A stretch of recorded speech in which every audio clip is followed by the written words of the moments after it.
እሺ ይሄንን እናብራራው። ብዙ ጊዜ ስለ ዓለም ታሪክ ስናስብ አእምሯችን በቀጥታ የሚሄደው ወደ ትልልቅ አህጉራት እና በየብስ ላይ ወደ ተደረጉ ታላላቅ እንቅስቃሴዎች ነው። አዎ ልክ ነሽ። የዛሬው የጥልቅ ዳሰሳችን መነሻ ግን ማለት ይሄንን የተለመደ የታሪክ መንጾር ሙሉ በሙሉ የሚሰብር ነው። የምንገኘው በኢንዶኔዥያ ደሴቶች አካባቢ ነው። በትክክል። እዚህ ላይ አስደናቂው ነገር ምንድን ነው? እነዚህ መረጃዎች የሰውን ልጅ ታሪክ የምንረዳበትን መንገድ መሰረታዊ በሆነ መልኩ የሚቀይሩ መሆናቸው ነው። አዎ ታሪክን ስናስብ መሬት ላይ ብቻ የተከናወነ አድርገን መገመት ይቀናናል። ነገር ግን በሺዎች ከሚቆጠሩ ዓመታት በፊት የነበሩ ሰዎች የባህር ላይ ጉዞን እንደ አንድ ዋነኛ የሕይወት ዘይቤ ይጠቀሙበት ነበር። ልክ ነህ። ብዙ ጊዜ የቀጠና ከዋናው የዓለም የስልጣኔ እንቅስቃሴ የተገለለ እና አውሮፓውያን እስኪደርሱ ድረስ ብዙም ያልዳበረ ተደርጎ ነው የሚሳለው። ግን መረጃዎቹ የሚያሳዩት ይህ ቀጠና የባህር ላይ ፈጠራዎች እና የባህል ልውውጦች ማዕከል እንደነበር ነው። የዚህ ዳሰሳ ዋና ትልቁም ውቅያኖስ ሰዎችን የሚያለያየ ግድግዳ ሳይሆን የተለያየ ባህል አላቸውን ማህበረሰቦች የሚያገናኝ አውራ ጎዳና እንዴት እንደነበር መመርመር ነው። አዎ ባህርን አሻገር የንግድ ዕቃዎችን ማጓጓዣ ብቻ ሳይሆን አዲስ የቴክኖሎጂ ፈጠራዎችና የጥበብ እሳቤዎችን ለማሸጋገር ትልቅ ድልድይ ሆኖ አገልግሏል።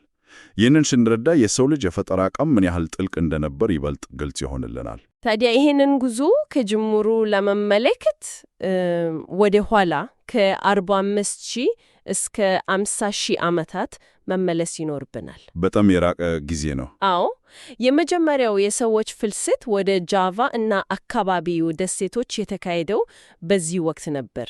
ማለቴ በሳንጊራን እና ትሪኒል አካባቢ የተገኙት የሆሞ ሳፒየንስ ቅሪተ አካላት እና እጅግ በጣም ቀላል የሆኑ የድንጋይ መሳሪያዎች ይህንን ያረጋግጡልናል። እነዚህ ሰዎች ከ10 ኪሎ ሜትር ርቀት በታች የሆኑ አጭርጭ የባህር ላይ ጉዞዎችን ያደርጉ ነበር። ግን ጉዟቸው አሁን በምናውቃቸው ተራቀቆ ጀልባዎች አልነበረም አበል? በፍጹም አልነበረም። በብዛት በውሃ ላይ በሚንሳፈፉ የተጠረዙ ግንዶች ወይም በታሰሩ ሸምበቆቆ ላይ ሆነው በአጋጣሚ በሚፈጠሩ የውሃ ሞገዶች እየተገፉ ነበር የሚሻገሩት። እዚህ ላይ ማስታወስ ያለብን ነገር ቢኖር በወቅቱ ከነበረው የአየር ንብረት ጋር በጥብቅ እየተቆራኘ መሆኑ ነው። በዚያን ጊዜ ማለቴ በመጨረሻው የበረዶ ዘመን የባህር ወለል አሁን ካለበት በጣም ዝቅተኛ ነበር። የሱንዳማት ደረጃ የምንለው ማለት ነው። ልክ ነሽ። የሱንዳማት ደረጃ ሰፊ የመሬት ክፍል ነው። አሁን በውሃ የተሸፈነ ቢሆንም በወቅቱ ግን የተጋለጠ እና ደሴቶቹን የሚያገናኝ የየብስ ድልድይ ነበር። ልክ የውሃ ማጠራቀሚያ ገንዳ ውስጥ ያለውን ውሃ ስንቀንሰው ከስር ያሉት ድንጋዮች ብቅ ብሎ እንደሚታዩት ማለት ነው። በመሆኑም ቀደምት ሰዎች ረጅም የውሃ ጉዞ ሳያስፈልጋቸው ወደ ተለያዩ አካባቢዎች ሊስፋፉ ችሏል። ቆይ እዚህ ላይ አንድ ግልጽ መሆን ያለበት ነገር አለ። የታሪክ ምሁራን ዘንድ ትልቅ ክርክር ከሚነሳባቸው ጉዳዮች አንዱ ይሄው ነው። እነዚህ የመጀመሪያዎቹ ጉዞዎች ሆን ተብለው በተወሰነ እቅድ የተደረጉ ነበሩ ወይስ ማዕበል ገፍታቸው የደረሱ ናቸው የሚለው አሁንም አከራካሪ ነው። አዎ ትልቅ ክርክር ነው። አንዳንዶቹ የተገኙት የድንጋይ መሳሪያዎች ቀላልነት ሲታይ ጉዞው በአጋጣሚ የተፈጠረ ነው ይላሉ። ሌሎቹ ደግሞ ምንም እንኳን መሳሪያዎቹ ቀላል ቢሆኑም ያንን ያህል ርቀት ውሃን አቋርጦ መሄድ የሰው ልጅ የመሻገር ፍላጎት ያሳያል ብለው ይሞግታሉ። እኛ በእርግጥ የትኛውም ወገን ላይ መደምደሚያ አንሰጥም። የቀረቡልን መረጃዎች የሚያሳዩት እነዚህ ጉዞዎች ከቴክኖሎጂ ይልቅ በተፈጥሮ ምቹነት ላይ የተመሰረቱ እንደነበሩ ነው። ትክክለኛ ምልከታ ነው። ክርክሩ እንዳለ ሆኖ እውነተኛው የለውጥ ምዕራፍ የሚጀምረው ከ4,000 እስከ 5,000 ዓመታት በፊት ባለው ጊዜ ውስጥ ነው። የቴክኖሎጂ እድገትና የሰዎች የባህር ላይ ጉዞ ፍጹም ወደ ሌላ ደረጃ የተሸጋገረው በዚህ ወቅት ነው። የላፒታ ሸክላ ሰሪዎችና የኦስትሮኔዥያን ቋንቋ ተናጋሪዎች ወደ ቀጠናው ሲገቡ ማዕበል ላይ ጥገኛ መሆናቸውን ትተው ሆን ብለው ረጅም ጉዞዎችን ማድረግ ጀመሩ። ነገሩ በጣም አስገራሚ የሚሆነው እዚህ ላይ ነው። ዝም ብሎ ውሃ ላይ በመንሳፈፍ ሳይሆን አስገራሚ የጀልባ ቴክኖሎጂዎችን በመፍጠር ነው። ሚዛን ጠባቂ ወይም አውትሪገርስ ያላቸው ጀልባዎችን ሰሩ። ይህ ቴክኖሎጂ ጀልባው በማዕበል እንዳይገለበጥ እጅግ ከፍተኛ መረጋጋትን ይፈጥራል። አዎ እነ ደግሞ የሸርጣን ጥፍር ቅርጽ ያላቸው ሸራዎችን መጠቀም ጀመሩ። እነዚህ ሸራዎች ንፋስን በከፍተኛ ብቃት ለመሰብሰብ ያስችላሉ። በዚህ ቴክኖሎጂ ታግዘው እስከ 300 ኪሎ ሜትር የሚደርሰውን አስቸጋሪ የማካሳር ባህረ ሰላጤን ማቆረጥ ቻሉ። ይህ እንግዲህ በአጋጣሚ በውሃ ተገፍቶ ሊደርስበት የሚችል አይደለም። ልክ ነሽ። ሆን ተብሎ የተደረገ ጉዞ ነው። ይህንን ከሰፊው ምስል ጋር ስናገናኘው የእያንዳንዱ የጀልባ ዲዛይን እድገት የባህል ልውውጥን አድማስ እንዴት እንዳሰፋው እንመለከታለን። ጀልባዎች ከቀላል ግንዶች ወደ ሚዛን ጠባቂና ሸራ ወዳላቸው መርከሮች ሲያድጉ፣ የተነጠሉ ደሴቶች ወደ አንድ ትልቅ የባህር ላይ ኔትወርክ አካላትነት ተቀየሩ። በትክክል ከ2000 እስከ 3000 ዓመታት በፊት ደግሞ ቴክኖሎጂው ይበልጥ አደገ። በታውላ የተገነቡት ትላልቅ መሪ ያላቸው ግዙፍ ጀልባዎች ብቅ አሉ። ከነዚህ ጀልባዎች ጋር አብረው የነሐስ ቁሳቁሶች እንዲሁም የሩዝ እርሻ ዕውቀት ወደ ተለያዩ ደሴቶች መሰራጨት ጀመሩ። ያኔ የነበራቸው ጀልባ የመስራት ጥበብ ሌላ ትልቅ በር ነው የከፈተው። ይህ ሰፊ ኔትወርክ የባህር ላይ የሐር መንገድ ወደምንለው ግዙፍ ጽንሰ ሐሳብ ያመጣናል።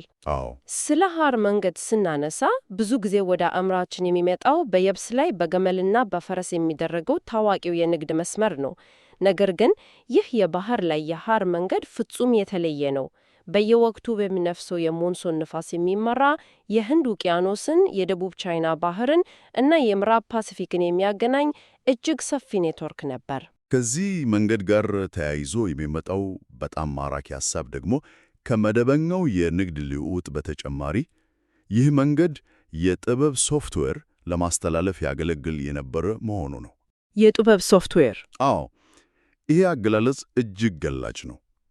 ልክ ዛሬ አንድ ኮምፒውተር መረጃን ለማንበብ የተወሰነ የሶፍትዌር ፕሮግራም እንደሚያስፈልገው ሁሉ እነዚህ ጥንታዊ ማህበረሰቦችም የጋራ የሆኑ የምስል ቋንቋዎችን፣ የጥበብ ምልክቶችንና የአሰራር ቴክኒኮችን በዚህ መንገድ አማካኝነት ይለወጡ ነበር። ይህ ልውውጥ በተለያዩ ማዕከላት ውስጥ እንዴት ይካሄድ እንደነበር ስንመለከት የትስስሩን ጥልቀት መረዳት እንችላለን። ዋና ዋና ማዕከላትን ብንመለከት በምስራቅ አፍሪካ የባህር ዳርቻ በተለይም በስዋሂሊ እና ኪልዋ አካባቢ የብርጭቆ ዶቃዎች፣ የከብሪ ዛጎሎች እና ለመሳል የሚያገለግል ቀይ አፈር በስፋት ይነገዱ ነበር። ይህ ቀይ አፈር በሺዎች የሚቆጠሩ ኪሎ ሜትሮችን አቋርጦ ወደ ኢንዶኔዥያ ደሴቶች ይጓጓዝ ነበር። ወደ ማዳጋስካር ስንሄድ ደግሞ የአፍሪካ እና የኦስትሮኔዥያን ባህሎች ቅልቅል የሆኑ ቅርጾች፣ በተለይም የጀልባ ምስሎች በድንጋይ ላይ ተቀርጸው እናገኛለን። ጃቫና ሱማትራ አካባቢ ደግሞ የህንድ ቡዲስት የጥበብ ቅርጾች ከአካባቢው ባህላዊ ጥበብ ጋር ተቀላቅለው አዲስ አይነት የጥበብ ዘይቤ ሲፈጥሩ ይታያል። ይባስ ብሎ በሰሜናዊ አውስትራሊያ ኪምበርሊ አካባቢ በማዕከላዊ ሱላዌሲ ከሚገኙት ምስሎች ጋር በሚገርም ሁኔታ የሚመሳሰሉ የረጅም የሰው ቅርጾች በአለት ላይ ተስለው ይገኛሉ። ይህ አስገራሚ መመሳሰል ታዲያ አንድ ጠቃሚ ጥያቄ ያስነሳል። እነዚህ የጥበብ ሐሳቦች እና ምልክቶች የቋንቋ እና የባህል ልዩነቶችን አልፈው እንዴት ሊሰራጩ ቻሉ? የቀረቡልን መረጃዎች 3 ዋና ዋና የማስተላለፊያ ዘዴዎችን ያሳዩናል። አንደኛው ተንቀሳቃሽ የጥበብ ባለሙያዎች ናቸው። ልክ ዛሬ እንዳሉት የባጃው የባህር ላይ ዘላኖች ቀደምት ሰዓሊዎች ከቦታ ቦታ በመንቀሳቀስ የአካባቢውን ጥበብ ይማራሉ፣ ያስተምራሉንም። ሁለተኛው ደግሞ የንግድ ዕቃዎች ራሳቸው እንደ ማስተላለፊያ ማገልገላቸው ነው። ጌጣጌጦች ወይም ሸክላዎች ላይ የተሳሉ ቅርጾች እንደ ቪዥዋል ቴምፕሌት በማገልገል ሌሎች ማህበረሰቦች እነዚያን ቅርጾች በራሳቸው ጥበብ ውስጥ እንዲያንጸባርቁ ያደርጋሉ። ሶስተኛውን ዘዴ ስንመለከት ከማህበራዊ ትስስር ጋር የተያያዘ ሆኖ እናገኘዋለን። ይኸውም የኩላ ሪንግ ልውውጥ ነው። ይህ ዝም ብሎ ስጦታ የመለዋወጥ ጉዳይ አይደለም። በደሴቶች መካከል የሚደረግ እጅግ ውስብስብ የሆነ የሰላም ማቆያ እና የባህል ማስተላለፊያ ስርዓት ነው። በዚህ ልውውጥ ውስጥ የሚያልፉት ዕቃዎች ከጥበብ ዘይቤዎች ጋር በማህበረሰቡ ጥልቅ ትውሳት ውስጥ እየሰረጹ ይጓዛሉ። በትክክል ይህ የመረጃና የጥበብ ስርጭት ምን ያህል ስር የሰደደ እንደነበር በተጨባጭ የሚያሳየን በማዕከላዊ ሱላዌሲ የሚገኘው የዳውሮር የዓለት ላይ ስዕል ባህል ነው። አዎ፣ ወደዚህኛው ርዕስ ስንገባ ነገሮች ይበልጥ ግልጽ እየሆነ ይመጣሉ። በሎሬሊንዱ ብሔራዊ ፓርክ ውስጥ የሚገኙት እነዚህ ስዕሎች እጅግ ማራኪ ናቸው። የተሳሉት ከ12000 እስከ 8000 ዓመታት በፊት ባለው ጊዜ ውስጥ ነው። ሰዓሊዎቹ ቀይ አፈርና ከሰል በመጠቀም በኖራ ድንጋይ ግድግዳዎች ላይ ነው የሳሏቸው። ምስሎቹ ሲታዩ ግን በጣም ቀላል ናቸው። አዎ፣ በጣም በብዛት የሚታዩት ትላላቅ ሻኛ እና ረጅም ቀንድ ያላቸው የከብት ምስሎች እና ቪ ቅርጽ ያላቸው የሰው ገላዎች ናቸው። የሚገርመው የስዕሎቹ ጀርባ ሙሉ በሙሉ ባዶ ነው። ምንም የተፈጥሮ መልክዓ ምድር ወይም ዛፍ አልተሳለባቸውም። የዳሮር ጥበብ ልዩ ባህሪ ጎልቶ የሚወጣው እዚህ ላይ ነው። እነዚህ ቅርጾች ዝርዝር የሌላቸው በጥቁርና በቀይ ቀለም ብቻ የተሞሉ ናቸው። ይህ የአቀራረብ ዘይቤ በእንስሳቱ ቅርጽና መጠን ላይ ብቻ ትኩረት እንዲደረግ ያስገድዳል። የዳሮር ስዕሎችን በአውሮፓ ከሚገኙት ታዋቂ ዋሻዎች እንደ ላስኮ እና ሾቪ ወይም በአፍሪካ ከሚገኙት ጥንታዊ ስዕሎች ጋር ስናነጻጽራቸው ትልቅ ልዩነት እናገኛለን። ምንድን ነው ዋናው ልዩነታቸው? በአውሮፓና በአፍሪካ የሚገኙት ስዕሎች በአብዛኛውም ታሪክን የሚነግሩ ናቸው። የአደን ውሎን ወይም ጥልቅ መንፈሳዊ ጉዞዎችና እምነቶችን የሚያንጸባርቁ ናቸው። ቆይ ታዲያ የዚህኛው ትርጉም ምንድን ነው?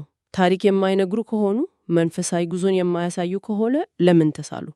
ዝርዝር የሌላቸው ቅርጾችን ባቻ በመሳል ጀርባውን ባዶ ማድረጋቸው ምንን ለማሳየት ፈልጎ ነው? የዳሮር ስዕሎች ማህበራዊ እና ኢኮኖሚያዊ እውነታዎችን በማሳየት ላይ ያተኮሩ ናቸው። እነዚህ የከብት ቅርጾች ስለ ባለቤትነትና ስለ ሀብት የሚናገሩ ናቸው። በአጭር አነጋገር የጥንት ዘመን ምስላዊ ብራንድ ነበሩ። አንድ ማህበረሰብ ወይም ግለሰብ ያለውን የከብት ሀብት ብዛትና ማህበራዊ ደረጃውን ለሌሎች የሚያሳውቅበት መንገድ ነበር። አሃ ማለቴ ልክ ዛሬ ዘመናዊ መኪና ወይም ውድ ሰዓት ፎቶ በማህበራዊ ሚዲያ ላይ ልጽፎ ሀብትና ማህበራዊ ደረጃን እንደማሳየት አይነት ነገር ነው ማለት ነው። ይህ በጣም አስገራሚ ነው። ምስሎቹ ተግባራዊ የሆነ አገልግሎት ነበራቸው ማለት ነው። በመረጃዎቹ መሰረት የዳሮር ስዕሎች 3 ዋና ዋና አገልግሎቶች ነበሯቸው። አንደኛው አሁን ያነሳ ነው የማህበረሰብ የደረጃ አወቃቀር ማሳየት ነው። አዎ፣ ሁለተኛው አገልግሎታቸው ደግሞ የመንጋ አያያዝን እና የከብት እርባታ እውቀትን ለቀጣዩ ትውልድ ማስተላለፍ ነው። ምስሎቹ ቀላል በመሆናቸው ወጣቱ ትውልድ የከብቶችን የሰውነት አቋም በቀላሉ እንዲለይ ትልቅ አስተዋጽኦ አድርጓል። ሶስተኛውን እና እጅግ ጠቃሚው አገልግሎታቸው የግጦሽ መሬት ይዞታን ማመልከቻ መሆናቸው ነው። እነዚህን ስዕሎች በዓለት ላይ መሳል በዘመናዊ ቋንቋ የአካባቢ እና ይህ የግጦሽ መሬት የኛ ነው ብሎ እንደማሳወቅ ይቆጠር ነበር። ይህ የሚያሳየን የዳሮር ጥበብ የባለቤትነት መብት የሚያስከብር ጠንካራ ማህበራዊ መሳሪያ እንደነበር ነው። እርግጥ ነው የታሪክ ምሁራን አሁንም የሚከራከሩባቸው ጉዳዮች አሉ። የጥበብ ስርጭቱ አቅጣጫ ከየት ወዴት ነበር? የዳሮር ምስሎች መነሻስ በትክክል ከየት ነው? የሚሉት ጥያቄዎች አሁንም ሙሉ በሙሉ አልተዘጉም። አዎ አልተዘጉም። ነገር ግን እስካሁን ያወያይናቸውን 3 ዋና ዋና ጉዳዮች ማለቴ የደሴት ለደሴት ጉዞን፣ የባህር ላይ የአየር መንገድን እና የዳሮርን የስዕል ባህል ወደ አንድ ሐሳብ ስናመጣቸው ትልቅ ስዕል ይፈጠራል። የሰዎች እንቅስቃሴ እንዴት ልውውጥን እንደፈጠረ፣ ይህ ልውውጥ ደግሞ የሰዎችን ማንነት እንዴት እንደቀየረው በግልጽ እንረዳለን። እዚህ ላይ በደንብ መነሳት ያለበት ነጥብ ጥበብ ቴክኖሎጂን ለማስተላለፍ የነበረው ሚና ነው። ለምሳሌ ከጊዜ በኋላ በሱላዌሲ ዋሻዎች ውስጥ የተሳሉት የጀልባ ምስሎች ዝም ብሎ ለውበት የተሳሉ አልነበሩም። ጀልባ የመስራት ዕውቀትና የሚዛን ጠባቂ አሰራርን ለትውልድ ለማስተላለፍ የረዱ መመሪያዎች ነበሩ። ጥበብ ቴክኖሎጂን ያስተላልፋል፣ ቴክኖሎጂው ደግሞ የጥበብን አድማስ ያሰፋል።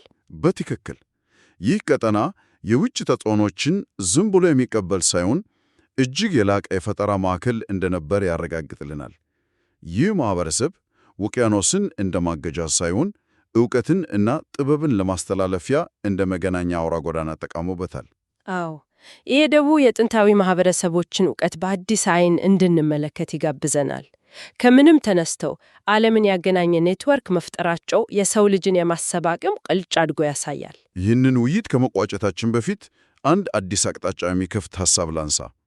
በጥንት ዘመን የነበሩ እንደ ዳሮር ያሉ ምስሎች እና ጥበቦች ጀልባ የመስራት እና የሀብት ባለቤትነት ቴክኖሎጂን የሚያስተላልፉ ሶፍትዌሮች ከነበሩ ዛሬ የምንጠቀማቸው ዲጂታል ምስሎች፣ ሜምሶች ወይም የማህበራዊ ሚዲያ ቪዲዮዎች ሳናውቀው ለቀጣዩ ትውልድ ምን አይነት የህሊና ወይም የቴክኖሎጂ ሶፍትዌር እያስተላለፉ ይሆን? ዋው!